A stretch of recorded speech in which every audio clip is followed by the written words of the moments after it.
ਦਰਸ਼ਕੋ break ਤੋਂ ਬਾਅਦ ਤੁਹਾਡਾ ਸਵਾਗਤ ਹੈ ਜੀ। ਰਰਸਾ ਸਾਡੇ ਕੋਲ ਆਇਆ ਹੈ ਕਮੈਂਟ MS ਸੰਧੂ ਜੀ ਦਾ। ਸਾਡੀ ਬ੍ਰਸਲਸ ਅਟੈਕ ਸੰਬੰਧੀ ਵੀਡੀਓ ਤੇ ਇਹ ਲਿਖਦੇ ਹਨ, ਅੱਤਵਾਦੀਆਂ ਦੇ ਧਰਮ ਦਾ ਪੱਖ ਲੈਣ ਲਈ ਤੁਹਾਨੂੰ ਸ਼ਰਮ ਆਉਣੀ ਚਾਹੀਦੀ ਹੈ। ਈਸਾਈਅਤ ਨੇ ਪਿਛਲੇ ਸਮੇਂ ਚੋਂ ਬਹੁਤ ਮਾੜੇ ਕੰਮ ਕੀਤੇ ਹੋਣਗੇ, ਪਰ ਗੱਲ ਇਹ ਹੈ ਕਿ ਕਈ ਸਦੀਆਂ ਪਹਿਲਾਂ ਉਹਨਾਂ ਨੇ ਆਪਣੇ ਆਪ 'ਚ ਬਦਲਾਵ ਲਿਆਂਦਾ ਤੇ ਉਦੋਂ ਤੋਂ ਉਹ ਸ਼ਾਂਤੀ ਨਾਲ ਚੱਲ ਰਹੇ ਹਨ। ਪਰ ਮੁਸਲਮਾਨ ਉਵੇਂ ਹੀ ਪੁਰਾਣੇ ਕੱਟੜਵਾਦੀ ਰਵੱਈਏ ਨਾਲ ਚੱਲ ਰਹੇ ਹਨ।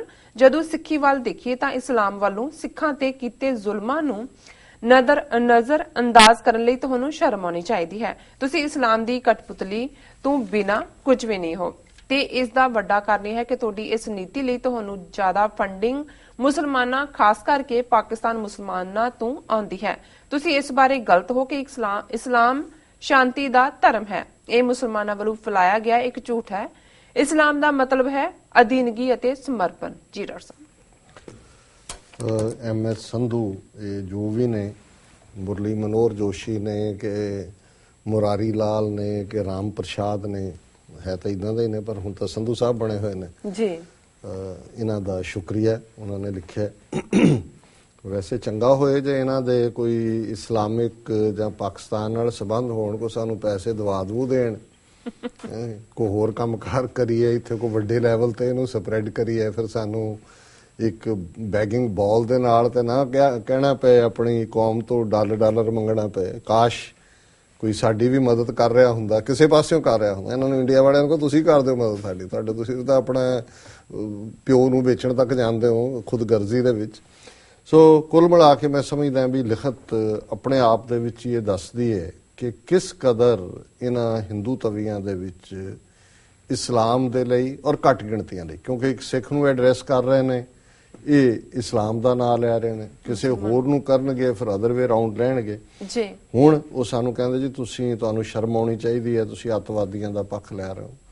ਤੁਸੀਂ ਤਾਂ ਮਿਸਟਰ ਮੁਰਾਰੀ ਲਾਲ ਸ਼ਰਮਾ, ਸਭ ਤੋਂ ਵੱਡਾ ਅੱਤਵਾਦੀ ਜਿਹਨੂੰ ਅਸੀਂ ਅੱਜ ਓਪਨਿੰਗ ਸ਼ਰਧਾਂਜਲੀ ਦਿੱਤੀ ਹੈ, ਤੁਹਾਡਾ ਮੋਦੀ ਉਹ ਜਿਵੇਂ ਇੱਥੇ ਜਦੋਂ ਟਾਈਮ ਸਕੁਏਅਰ 'ਚ ਲੱਗਦਾ ਸੀ, ਉਹ ਵਿਚਾਰੀਆਂ ਸਾਊਥ ਵਾਲੀਆਂ ਬੀਬੀਆਂ, ਉਹਨਾਂ ਨੂੰ ਹਿੰਦੀ ਪੰਜਾਬੀ ਤਾਂ ਸਮਝ ਨਹੀਂ ਸੀ ਆਉਂਦੀ, ਸਾਡੇ ਤਾਂ ਚਲੋ ਪੰਜਾਬੀ ਵਾਲੇ ਮੋਦੀ ਕੁੱਤਾ ਇਹ ਕਹਿ ਕੇ ਕਰ ਲੈਂਦੇ ਸੀ, ਤੇ ਉਹ ਵਿਚਾਰੇ ਅੰਗਰੇਜ਼ੀ 'ਚ ਨਾਅਰੇ ਲਾਉਂਦੀਆਂ ਸੀ ਕਿ Modi you Kant hide, you committed genocide ਜੀ।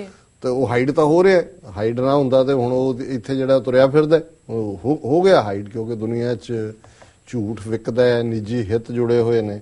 ਸੋ ਸ਼ਰਮ ਤੁਹਾਨੂੰ ਆਉਣੀ ਚਾਹੀਦੀ ਹੈ ਕਿ ਤੁਸੀਂ ਦੁਨੀਆ ਦੇ ਸਭ ਤੋਂ ਵੱਡੇ ਅੱਤਵਾਦੀ ਔਰ ਉਹ ਨੇਸ਼ਨ ਜਿਸ ਨੇ ਆਪਣੇ ਲੋਕਾਂ ਦੇ ਉੱਤੇ ਫੌਜ ਚੜਾਈ, ਸਾਡੀ ਕੌਮ ਦਾ ਜਿਹੜਾ ਦਿਲ ਹੈ ਹਰਮੰਦਰ, ਉਸ ਦੇ ਉੱਤੇ ਤੁਸੀਂ ਟੈਂਕਾਂ ਤੋਪਾਂ ਨਾਲ ਹਮਲਾ ਕੀਤਾ, ਫਿਰ ਇਹ ਈਸਾਈਆਂ ਦਾ ਚੈਂਪੀਅਨ ਬਣ ਗਏ। ਹੁਣ ਇਹ ਬੜੇ ਦੋਸਤ ਬਣੇ ਹੋਏ ਨੇ ਔਰ ਇਹੀ ਲੋਕ ਨੇ ਜਿਹੜੇ ਅੱਜ ਤੱਕ ਵੀ ਜਿਹੜੇ ਭਾਰਤ ਵਿਚਲੇ ਈਸਾਈ ਨੇ, ਔਰ ਇਕੱਲੇ ਨਹੀਂ, ਮੈਂ ਕਿਤੇ ਪੜ੍ਹ ਰਿਹਾ ਸੀ ਕਿ ਜਦੋਂ, ਕਿਉਂਕਿ ਈਸਾਈਅਤ ਵੀ ਕੇਰਲਾ ਵੱਲੋਂ ਆਈ, ਸਾਊਥ ਚੋਂ ਸੇਂਟ ਐਂਥਨੀ ਸ਼ਾਇਦ ਦੂਜੀ ਸਦੀ 'ਚ ਹੋਇਆ, ਜੀਸਸ ਤੋਂ ਥੋੜੀ ਦੇਰ ਬਾਅਦ ਹੀ ਈਸਾਈਅਤ ਉੱਥੇ ਪਹੁੰਚ ਗਈ ਜੀ। ਔਰ ਕੁਛ ਉੱਥੇ ਬੈਲਟ ਹੈ ਜਿੱਥੇ ਕੁਛ ਬ੍ਰਾਹਮਣ ਜਿਹੜੇ ਨੇ ਉਹ ਈਸਾਈ ਬਣੇ ਨੇ, ਕਨਵਰਟ ਹੋਏ ਨੇ। ਔਰ ਉਸ ਕਿਸਮ ਦਾ ਇੱਕ ਉਹ ਸੀ ਜਿਹੜਾ ਇਹਦਾ PC ਅਲੈਗਜ਼ੈਂਡਰ, ਇੰਦਰਾ ਗਾਂਧੀ ਦਾ PA ਸੀ, ਜਿਹਨੇ ਅੱਗੇ ਵੱਧ ਕੇ ਜਿਹੜਾ ਉਹ ਸਿੱਖ ਮਾਰਨ ਦੀਆਂ ਨੀਤੀਆਂ ਨੂੰ ਬਣਾਈ। ਪਰ ਉਹਨਾਂ ਦੇ ਜਿਹੜੇ ਚਰਚ ਨੇ, ਕਿਉਂਕਿ ਬਾਅਦ ਦੇ ਵਿੱਚ ਵੱਡੀ ਗਿਣਤੀ ਜਿਹੜੇ ਦਲਿਤ ਵਰਗ ਸੀ ਉਹਨਾਂ 'ਚੋਂ ਈਸਾਈ ਬਣੇ, ਲੇਕਿਨ ਅੱਜ ਵੀ ਜਿਹੜੇ ਉਹਨਾਂ ਦੇ ਚਰਚ ਨੇ, ਉਹਨਾਂ ਦੇ ਵਿੱਚ ਜਿਹੜੇ ਦਲਿਤ ਈਸਾਈ ਬਣੇ ਨੇ, ਉਹਨਾਂ ਦੀਆਂ ਕੁਰਸੀਆਂ ਅੱਡ ਨੇ, ਬ੍ਰਾਹਮਣ ਅੱਡ ਬਹਿੰਦੇ, ਉਹ ਉਹਨਾਂ ਦੇ ਨਾਲ ਨਹੀਂ ਤਾਲਮੇਲ ਰੱਖਦੇ। ਸੋ ਕਿਹੜਾ ਬਦਲਾਵ ਲਿਆਂਦਾ ਈਸਾਈਆਂ ਨੇ? ਔਰ ਜੇ ਗੱਲ ਅਸੀਂ ਕਰੀਏ ਜ਼ਹਿਨੀਅਤ ਤਾਂ ਉਹੀ ਹੈ ਅੱਜ ਵੀ। ਜੇ ਈਸਾਈਆਂ ਦੀ ਹਿਸਟਰੀ ਦੇਖਣੀ ਹੈ, ਕੋਈ ਕਰੂਸੇਡਰਸ ਨਾਲ ਤਾਂ ਨਹੀਂ ਮੁੱਕ ਗਈ। ਆਇਰਲੈਂਡ ਦੇ ਵਿੱਚ ਜਿਹੜਾ ਕੈਥੋਲਿਕਸ ਔਰ ਪ੍ਰੋਟੈਸਟੈਂਟ ਦਾ ਆਇਰਿਸ਼ IRA ਕੀ ਹੈ? ਇਹ ਕੈਥੋਲਿਕਸ ਦੀ ਉਹ ਪ੍ਰੋਟੈਸਟੈਂਟਸ ਨੂੰ ਮਾਰਦੇ ਨੇ, ਪ੍ਰੋਟੈਸਟੈਂਟ ਆਇਰਿਸ਼ ਨੂੰ ਮਾਰਦੇ ਨੇ। ਸੇਂਟ ਪੈਟਰਿਕ ਡੇ ਦੇ ਉੱਤੇ ਜੈਰੀ ਐਡਮਸ ਜਿਹੜਾ ਉਹਨਾਂ ਦਾ ਸਪੋਕਸਪਰਸਨ ਸੀ, ਜਿਹਨੇ ਸਮਝੌਤਾ ਕਰਵਾਇਆ IRA ਔਰ ਬ੍ਰਿਟਿਸ਼ ਗਵਰਨਮੈਂਟ 'ਚ ਕਲਿੰਟਨ ਦੇ ਜ਼ਮਾਨੇ 'ਚ, ਉਹਨੂੰ ਵਾਈਟ ਹਾਊਸ ਨਹੀਂ ਵੜਨ ਦਿੱਤਾ ਗਿਆ। ਹਾਲਾਂ ਕਈ ਵਾਰੀ ਅੱਗੇ ਆਇਆ ਸੀ ਕਿ ਜਿੰਨੀ ਜੀ ਤੁਹਾਡਾ ਰੈਕਡ ਕਲੀਨ ਨਹੀਂ ਹੈ।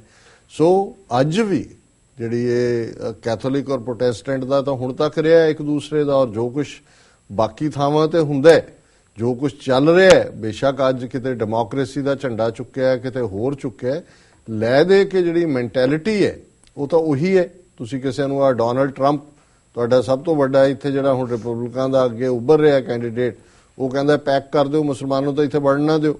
ਜੀ ਹੁਣ ਇਹ ਕੀ ਮੈਂਟੈਲਿਟੀ ਹੈ, ਇਹ ਬਦਲ ਗਿਆ ਔਰ ਕੱਲ ਜਿਸ ਕਰਕੇ ਉਹ ਜਿਵੇਂ ਕਹਿੰਦੇ ਨੇ ਇਹਦਾ ਸੂਪ ਹੈ, ਇਹਨੇ ਬਿਆਨ ਦਾ ਗਿਆ ਕਿ ਜੀ ਜਿਹੜੀਆਂ ਔਰਤਾਂ ਐਬੋਰਸ਼ਨ ਕਰਵਾਉਂਦੀਆਂ ਨੇ ਦੇ ਸ਼ੁੱਡ ਬੀ ਪਨਿਸ਼ਡ ਨਹੀਂ, ਔਰ ਸਰਕਾਰ ਉਹਨਾਂ ਨੂੰ ਕਰੇ। ਔਰ ਜਦੋਂ ਹੁਣ ਪੈ ਗਏ ਸਾਰੇ ਉਹਦੇ ਮਗਰ, ਹੁਣ ਉਹ ਕਹਿੰਦਾ ਜੀ ਨਹੀਂ ਇਹ ਉਹਨਾਂ ਡਾਕਟਰਾਂ, ਮੈਂ ਤਾਂ ਉਹਨਾਂ ਨੂੰ ਨਹੀਂ, ਉਹ ਆਪ ਵਿਕਟਮ ਨੇ, ਡਾਕਟਰਾਂ ਨੂੰ ਪਨਿਸ਼ ਕਰਨਾ ਚਾਹੀਦਾ। ਸੋ ਇਹ ਜਿਹੜੀ ਜ਼ਹਿਨੀਅਤ ਹੈ, ਜਿਹੜੀ ਅੱਜ ਰਾਈਟ ਵਿੰਗ ਰਾਈਜ਼ ਹੋ ਰਹੇ ਨੇ ਚਾਰੇ ਪਾਸੇ, ਡੋਨਲਡ ਟਰੰਪ ਵਰਗੇ ਆ ਰਹੇ ਨੇ, ਜੋ ਬਾਕੀ ਯੂਰਪ ਦੇ ਮੁਲਕਾਂ 'ਚ ਜਿਹੜੀ ਪਾਵਰ ਹੈ ਜਿਨ੍ਹਾਂ ਦੇ ਕੋਲ ਜਾ ਰਹੀ ਹੈ, ਉਹੀ ਲੋਕ ਨੇ ਜਿਹੜੇ ਕਰੂਸੇਡਰ ਮੈਂਟੈਲਿਟੀ ਨੇ। ਸੋ ਬਤੌਰੇ ਸਿੱਖ ਨਾ ਅਸੀਂ ਕਰੂਸੇਡਰਸ ਦੀ ਹਮਾਇਤ ਕਰਦੇ ਹਾਂ ਜਿਹੜੇ ਇਸਲਾਮਿਕ ਜਿਹਾਦੀ ਥਾਟ 'ਚ ਯਕੀਨ ਰੱਖਦੇ ਨੇ, ਨਾ ਅਸੀਂ ਇਹਨਾਂ ਦੀ ਜਿਹੜੇ ਹੈ ਕਰੂਸੇਡਰ ਈਸਾਈਆਂ ਦੀ ਹਮਾਇਤ ਕਰਦੇ ਹਾਂ। ਅਸੀਂ ਤਾਂ ਨਿਊਟਰਲ ਜ਼ੋਨ ਤੇ, ਔਰ ਜਦੋਂ ਅਸੀਂ ਬ੍ਰਸਲਸ ਨੂੰ ਜਾਂ ਕਿਤੇ ਵੀ ਪੈਰਿਸ ਵਾਲਿਆਂ ਨੂੰ ਵੀ ਐਨਾਲਾਈਜ਼ ਕੀਤਾ, ਅਸੀਂ ਇਹ ਮੰਨ ਕੇ ਤੁਰਦੇ ਹਾਂ ਕਿ ਭਾਈ ਧਰਮ ਕੋਈ ਵੀ ਜਿਹੜਾ ਹੈ ਉਹ ਵੈਰ ਨਹੀਂ ਸਿਖਾਉਂਦਾ। ਔਰ ਇਸਲਾਮ ਦੇ ਹਵਾਲੇ ਨਾਲ ਵੀ, ਔਰ ਸਾਨੂੰ ਇਹਨੇ ਤਾਨਾ ਦਿੱਤਾ ਹੈ ਮਿਸਟਰ ਰਾਮ ਪ੍ਰਸਾਦ ਸ਼ਰਮਾ ਨੇ, ਜੋ ਵੀ ਇਹਦਾ ਨਾਂ ਹਰ ਵਾਰੀ ਮੈਂ ਬਦਲ ਦੇਣਾ ਉਹਦਾ ਨਾਂ ਜੀ, ਕਿ ਵੀ ਇਸਲਾਮ ਵੱਲੋਂ ਗੁਰੂਆਂ ਤੇ ਜ਼ੁਲਮ ਕੀਤੇ ਗਏ। ਹੁਣ ਪਹਿਲੀ ਗੱਲ ਤਾਂ ਇਹ ਹੈ ਕਿ ਜਿਨ੍ਹਾਂ ਦੇ ਅਸੀਂ ਜ਼ੁਲਮ ਕਰਨ ਦੀ ਗੱਲ ਕਰਦੇ ਹਾਂ, ਔਰੰਗਜ਼ੇਬ ਨੇ ਆਪਣੇ ਪਿਓ ਨੂੰ ਕੈਦ 'ਚ ਰੱਖਿਆ, ਆਪਣੇ ਭਰਾਵਾਂ ਨੂੰ ਮਾਰਿਆ, ਉਹਨਾਂ ਦੇ ਸਿਰ ਵੱਢੇ, ਆਪਣੀ ਈਵਨ ਡਾਟਰ ਜਾਂ ਉਹ ਭੈਣ ਸ਼ਾਇਦ ਉਹਦੇ ਨਾਲ ਵੀ ਉਹੀ ਹਾਲ ਕੀਤਾ। ਹੁਣ ਜੇ ਜਹਾਂਗੀਰ ਦੀ ਗੱਲ ਹੈ, ਜਿਹਦਾ ਬੜਾ ਆਦਲ ਹੁੰਦਾ ਹੈ, ਉਹਨੇ ਆਪਣੇ ਮੁੰਡੇ ਖੁਸਰੋ ਨੂੰ ਉਸ ਦੀਆਂ ਜਿਹੜੀਆਂ ਨੇ ਉਹ ਅੱਖਾਂ ਕੱਢ ਕੇ ਉਹਨੂੰ ਮਾਰਿਆ। ਸੋ ਜਿਹੜੇ ਲੋਕ ਰਾਜ ਗੱਦੀ ਦੇ ਲਈ ਆਪਣੇ ਪਿਓ ਭਰਾਵਾਂ ਤੇ ਜ਼ੁਲਮ ਕਰਦੇ ਸਨ, ਉਹਨਾਂ ਨੇ ਇਸਲਾਮ ਦਾ ਕਿਹੜਾ ਜਿਹੜਾ ਹੈ ਉਹ ਲਿਹਾਜ਼ ਕੀਤਾ, ਸੂਫੀਆਂ ਦੇ ਨਾਲ ਕੀ ਹਸ਼ਰ ਕੀਤਾ, ਕਿਸ ਕਿਸਮ ਦਾ ਜਿਹੜਾ ਵਰਤਾਰਾ ਹੈ ਉਹ ਉਹਨਾਂ ਦਾ ਰਿਹਾ।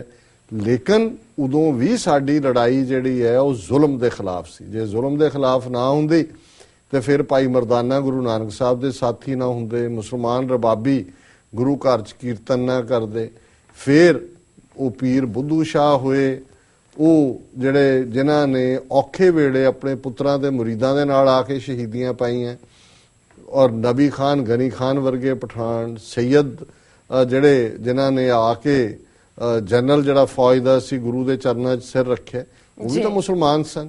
ਔਰ ਉਹ ਗੁਰੂ ਸਾਹਿਬ ਨੂੰ ਇਸ ਲਈ ਪਿਆਰ ਕਰਦੇ ਸੀ ਜਾਂ ਉਹਨਾਂ ਲਈ ਆਪਣੀਆਂ ਜਾਨਾਂ ਖਤਰੇ 'ਚ ਪਾਉਣ ਲਈ ਇਸ ਲਈ ਤਿਆਰ ਸੀ ਕਿ ਉਹਨਾਂ ਨੂੰ ਪਤਾ ਸੀ ਕਿ ਗੁਰੂ ਨਿਰਵੈਰ ਨੇ, ਇਹਨਾਂ ਦਾ ਕਿਸੇ ਨਾਲ ਵੈਰ ਨਹੀਂ ਹੈ, ਇਹ ਜ਼ੁਲਮ ਦੇ ਖਿਲਾਫ ਲੜ ਰਹੇ ਨੇ। ਅੱਜ ਵੀ ਸਾਡਾ ਸਟਾਂਸ ਜ਼ੁਲਮ ਦੇ ਖਿਲਾਫ ਹੈ, ਔਰ ਉਹ ਜ਼ੁਲਮ ਕੋਈ ਵੀ ਕਰ ਰਿਹਾ ਹੋਏ, ਇਹਦੇ ਨਾਲ ਧਰਮ ਦਾ ਕੋਈ ਤਾਲੁਕ ਨਹੀਂ ਜੀ। ਬਾਕੀ ਜਿਹੜਾ ਹੁਣ ਜੇ ਇਹਨਾਂ ਦੇ ਇਸ ਕਿਸਮ ਦੇ ਜਿਹੜੇ ਉਹਨਾਂ ਨੇ ਟੌਂਟ ਪਟੌਂਟ ਰੱਖੇ ਹੋਏ ਨੇ, ਇਹਨਾਂ ਵਿਚਾਰਿਆਂ ਨੂੰ ਪੇਚੈਕ ਇਹਦੇ ਚੋਂ ਮਿਲਦਾ ਜਾਂ ਇਹਨਾਂ ਦੀ ਬ੍ਰੈਡ ਬਟਰ ਇਹਨਾਂ ਦੇ ਨਿਆਣੇ ਇਹਦੇ ਤੋਂ ਹੀ ਪਲਦੇ ਨੇ, ਤਾਂ ਕੋਈ ਨਹੀਂ ਮਿਸਟਰ ਸੈਂਡੂ ਸਾਹਿਬ, ਜਾਲੀ ਸੈਂਡੂ, ਤੁਸੀਂ ਜਿਹੜਾ ਜ਼ਰੂਰ ਲਿਖਿਆ ਕਰੋ ਤਾਂ ਕਿ ਤੁਹਾਡੇ ਨਿਆਣਿਆਂ ਦਾ ਰੋਟੀ ਪਾਣੀ ਚੱਲਦਾ ਰਹੇ। ਜੀ ਡਾਕਟਰ ਸਾਹਿਬ, ਬਿਲਕੁਲ ਇਸ ਨਾਲ ਬ੍ਰੇਕ।